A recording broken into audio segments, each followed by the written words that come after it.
नमस्कार दोस्तों, स्वागत है आपका आज के मुख्य समाचार में, जिसमें सबसे पहली बड़ी खबर में आपको बताएंगे कि गृह मंत्री अमित शाह निकले कोरोना पॉजिटिव, जिसके बाद राहुल गांधी से लेकर ममता बनर्जी तक सारे बड़े नेताओं ने कोरोना संक्रमित अमित शाह के जल्द स्वस्थ होने की कामना की है। इसी के साथ दूसरी बड़ी खबर में हम आपको बताएंगे कि कोरोना से जंग जीत चुके हैं अमिताभ बच्चन, ट्वीट करके भगवान और अपने माता पिता के आशीर्वाद को दिया धन्यवाद। इसी के साथ तीसरी बड़ी खबर में जिक्र होगा कि राजस्थान में सीएम गहलोत ने कर दिया है बड़ा ऐलान और 20 तारीख से शुरू होगी इंदिरा रसोई योजना। 8 रुपए में मिलेगा शुद्ध भोजन। हर एक खबर की गहराई में आपको ले जाएंगे दोस्तों, लेकिन उससे पहले अगर आप भी कांग्रेस की इस योजना का समर्थन करते हैं तो आप अभी इस वीडियो को लाइक कर लीजिए और इस लाल बटन को दबा के इस चैनल को फ्री में सब्सक्राइब करके घंटी बजाइए और कमेंट में लिखिए जय हिंद। रुक करते हैं बड़ी खबरों की तरफ।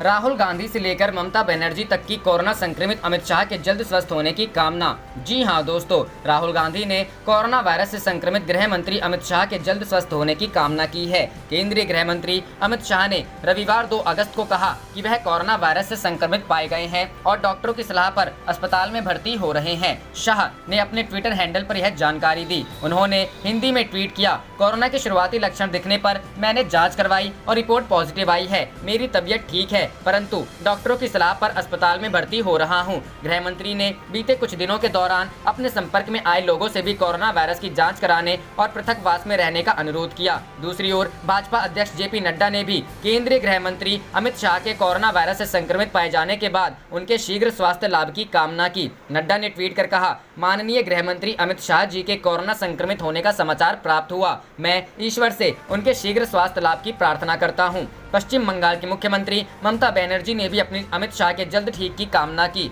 उन्होंने ट्वीट किया, केंद्रीय गृह मंत्री अमित शाह के कोरोना संक्रमित होने की खबर मिली, उनके जल्द स्वस्थ होने की कामना करती हूं। मेरी प्रार्थनाएं उनके और उनके परिवार के साथ है। शाह के आत्मबल से कोरोना वायरस शीघ्र ही पराजित होगा। योगी उत्तर प्रदेश के मुख्यमंत्री योगी आदित्यनाथ ने केंद्रीय गृह मंत्री अमित शाह के कोरोना वायरस से संक्रमित होने पर उनके शीघ्र स्वस्थ होने की कामना करते हुए रविवार को कहा कि पूर्व भाजपा अध्यक्ष के आत्मबल से कोविड-19 शीघ्र ही पराजित होगा। योगी ने ट्वीट किया, आदरणीय केंद्रीय गृह मंत्री अमित शाह जी के कोरोना संक्रमित होने का समाचार प्राप्त हुआ। उन्होंने अमित शाह जी दृढ़ इच्छा शक्ति के प्रतिमान है। आपकी जिजीविषा, धैर्य एवं आत्मबल से कोरोना वायरस शीघ्र ही पराजित होगा। प्रभु श्री राम से आपके शीघ्र स्वास्थ्य लाभ हेतु प्रार्थना करता हूँ।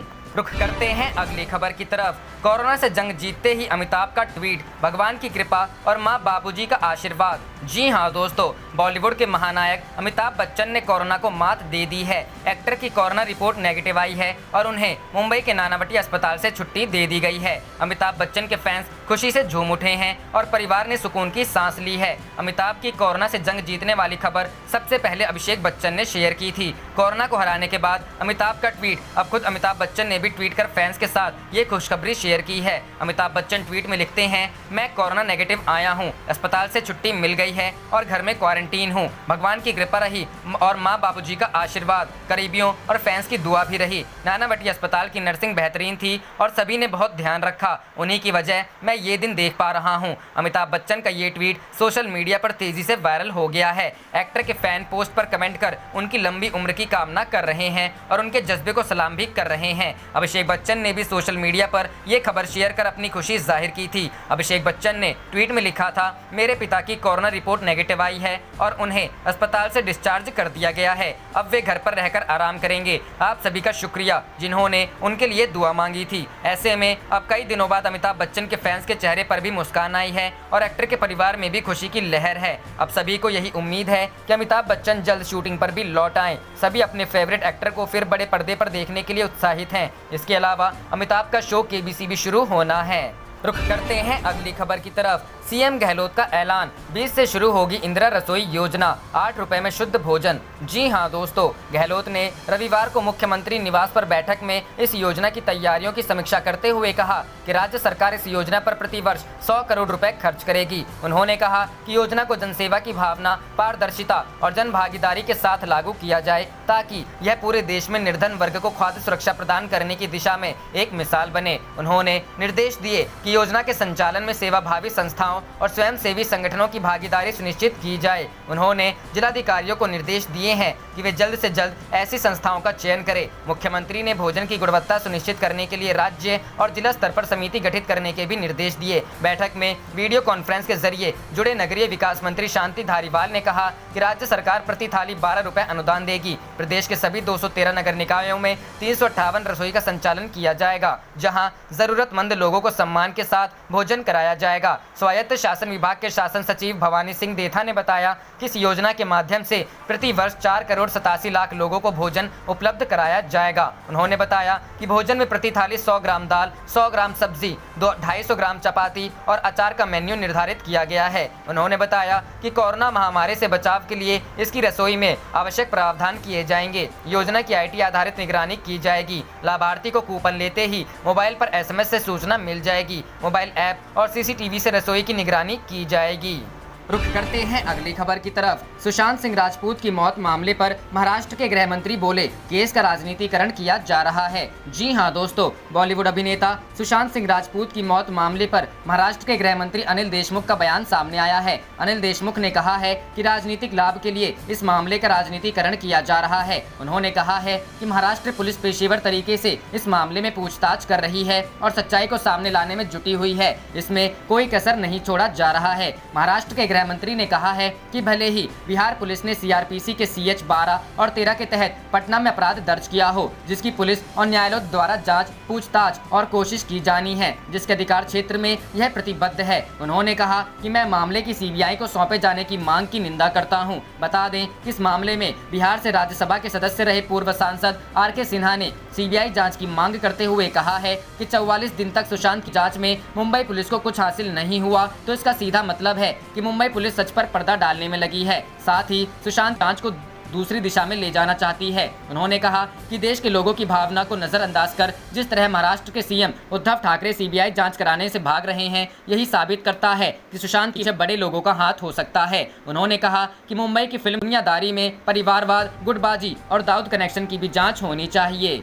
रुख करते हैं अगली खबर की तरफ। अखिलेश का केंद्र पर निशाना, कोरोना काल में न सीमाएं सुरक्षित न कारोबार। जी हां दोस्तों, उत्तर प्रदेश के पूर्व मुख्यमंत्री और समाजवादी पार्टी के अध्यक्ष अखिलेश यादव ने केंद्र की मोदी सरकार पर निशाना साधा है। अखिलेश यादव ने कहा है कि केंद्र सरकार हर मोर्चे पर फेल है, चाहे वो कोरोना काल में देश की सीमा हो या कारोबार। अखिलेश यादव ने ट्वीट किया, कोरोना काल में ना तो सीमाएं सुरक्षित हैं, न काम कारोबार, रोजगार, अर्थव्यवस्था व बैंक डूब रहे हैं, जमा राशि पर ब्याज घटता जा रहा है, PF से पैसे निकाले जा रहे हैं, लोगों ने अपने करीबियों को खोया है। अखिलेश यादव ने केंद्र सरकार पर ऐसे समय निशाना साधा है जब कोरोना संकट की वजह से आर्थिक तंगी से जूझ रहे लोगों ने भविष्य निधि यानी PF खाते से कुल 30,000 करोड़ रुपए निकाल लिए हैं। कोरोना लॉकडाउन की वजह से लाखों लोग बेरोजगार हुए हैं, लाखों लोगों की नौकरी चली गई। ऐसे में लोग अपना खर्च चलाने के लिए PF से पैसे निकाल रहे हैं। इससे पहले कांग्रेस नेता राहुल गांधी ने भी केंद्र सरकार पर इसी तरह का निशाना साधा था। राहुल गांधी ने 28 जुलाई को ट्वीट किया था, नौकरी छीन ली, जमा पूंजी हड़प ली, बीमारी भी फैलने से नहीं रोक पाए, मगर वो शानदार झूठ सपने दिखाते हैं। रुख करते हैं अगली खबर की तरफ। लालू के परिवार पर कोरोना का खतरा, तेजस्वी के आवास पर सुरक्षा में तैनात 15 जवान मिले संक्रमित। जी हां दोस्तों, बिहार में कोरोना की चेन टूटने का नाम नहीं ले रही है। इस बीच रविवार को पूर्व उप मुख्यमंत्री तेजस्वी यादव के आवास पर सुरक्षा में तैनात 15 जवान कोरोना पॉजिटिव पाए गए हैं। कोरोना पॉजिटिव पाए गए 15 सुरक्षा कर्मियों में 8 BMP के और 7 पटना पुलिस के जवान हैं। हालांकि तेजस्वी या उनके परिवार में से किसी का कोरोना टेस्ट पॉजिटिव नहीं पाया गया है। बता दें कि शनिवार को ही पटना में JDU के राष्ट्रीय महासचिव RCP सिंह, उनकी पत्नी, JDU विधायक लल्लन पासवान और पटना के जिलाधिकारी कुमार रवि 442 लोगों की रिपोर्ट कोरोना पॉजिटिव आई है। रुख करते हैं अगली खबर की तरफ। कोरोना जांच के नाम पर आंकड़ों का खतरनाक खेल, तेजस्वी बोले, विफलता छिपाने के लिए जान से मत खेले सरकार। जी हां दोस्तों, बिहार में कोरोना जांच को लेकर आंकड़ेबाजी पर नेता प्रतिपक्ष तेजस्वी यादव ने निशाना साधा है। तेजस्वी यादव ने सरकार पर आरोप लगाया है कि वह अपनी विफलता छिपाने के लिए लोगों की जान से खेल रही है। दरअसल तेजस्वी यादव सरकार की तरफ से जाँच के आंकड़े बढ़ाए जाने को लेकर गंभीर आरोप लगा रहे हैं। तेजस्वी यादव का कहना है कि बिहार सरकार कोरोना जांच में आंकड़ों का खतरनाक गेम खेल रही है। लगभग 5 महीने बाद भी अब टेस्ट की संख्या बढ़ाने के लिए बिहार सरकार एंटीजन टेस्ट बढ़ा रही है, जबकि RT-PCR टेस्ट नाम मात्र के ही किए जा रहे हैं। नेता प्रतिपक्ष तेजस्वी यादव ने एक बार फिर से नीतीश सरकार पर हमला बोला है। तेजस्वी ने सरकार को आगाह किया है कि वह अपनी विफलता छिपाने के लिए लोगों की जान से ना खेलें।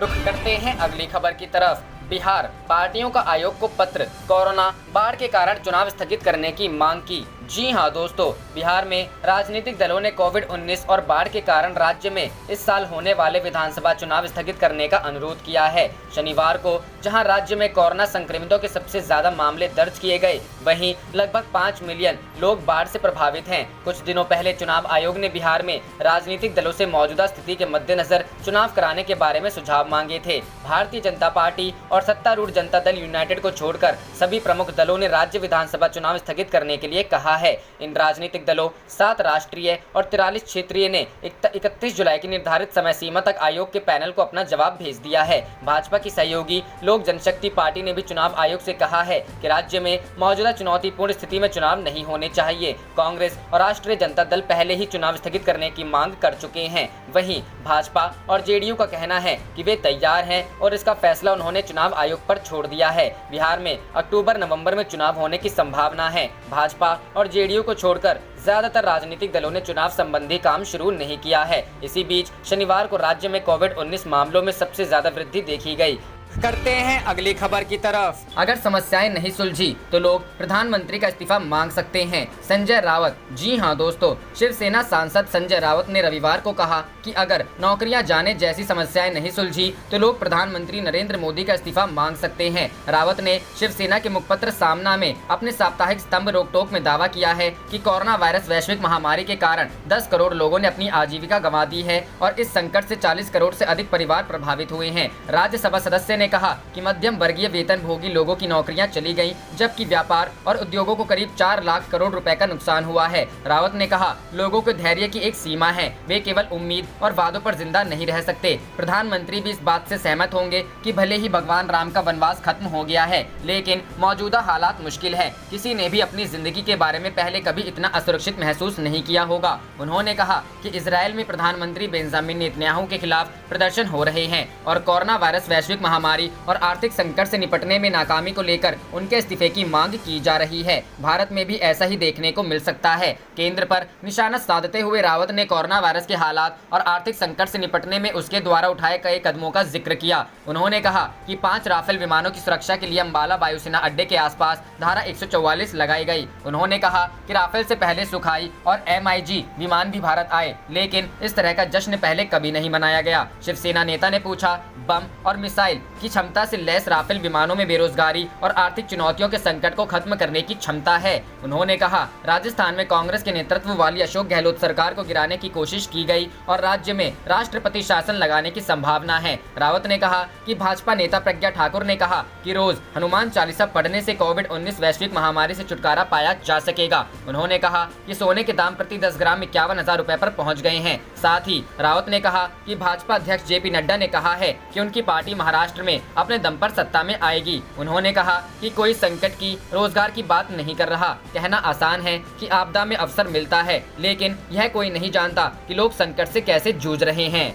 रुख करते हैं अगली खबर की तरफ। राम मंदिर निर्माण में PM मोदी का कोई योगदान नहीं, बोले बीजेपी सांसद सुब्रमण्यम स्वामी। 5 साल से राम सेतु की फाइल पड़ी है उनकी टेबल पर। जी हां दोस्तों, आगामी 5 अगस्त को अयोध्या में राम मंदिर का भूमि पूजन होना है। भूमि पूजन प्रधानमंत्री नरेंद्र मोदी द्वारा किया जाएगा, जिसके लिए बड़े स्तर पर अयोध्या में तैयारियां चल रही है। इस बीच भाजपा सांसद सुब्रमण्यम स्वामी ने अपने एक बयान में कहा है कि राम मंदिर निर्माण में PM मोदी का कोई योगदान नहीं है। भाजपा सांसद ने ये भी कहा कि 5 साल से राम सेतु की फाइल उनकी टेबल पर पड़ी हुई है। दरअसल एक टीवी चैनल के साथ बातचीत में स्वामी से सवाल पूछा गया कि राम मंदिर भूमि पूजन में और किन किन लोगों को बुलाया जाना चाहिए था जिन्हें नहीं बुलाया गया है। इसके जवाब में स्वामी ने कहा कि राम मंदिर में प्रधानमंत्री का कोई योगदान नहीं है, सारी बहस हमने की। जहां तक मैं जानता हूं, सरकार की तरफ से उन्होंने ऐसा कोई काम नहीं किया है जिसके बारे में कह सकें कि उसकी वजह से निर्णय आया है। स्वामी ने कहा कि जिन लोगों ने काम किया उनमें राजीव गांधी, PV नरसिम्हा राव और अशोक सिंघल का नाम शामिल है।